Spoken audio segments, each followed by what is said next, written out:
From the WGBH newsroom in Boston, I'm Adam Reilly, and you're watching another installment of The Scrum, our never-ending conversation about politics in Boston and across Massachusetts.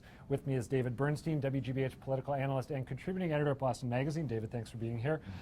So Martha Coakley, the Attorney General and frontrunner for the Democratic gubernatorial nomination, had a pretty negative story about her in the Globe over the weekend, detailing some odd campaign finance irregularities. Do you think that this poses trouble for her run for the corner office? Well, first of all, you never want Frank Phillips to have you in his crosshairs. That's nothing but trouble. And remember, she also had some financial irregularities or some questions about how she used her state campaign fund in the run-up to her declaring for Senate back a few years ago. So there may be a pattern here. There may be more shoes to drop. She got a little bit of a break, I think, that this story broke, in the heat of the mayoral race and other, races going on statewide.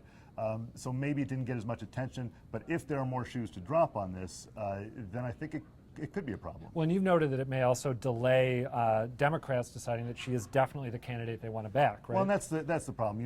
The Democrats are making this decision. We've got a few months before they caucus around the state to pick their delegates to the state convention. This is a big first step in choosing their nominee.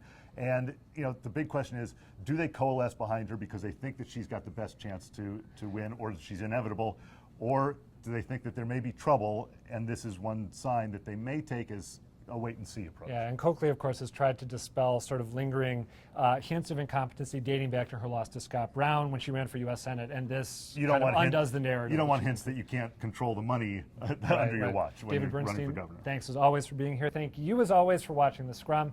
I'm Adam Reilly, and we'll talk to you again soon.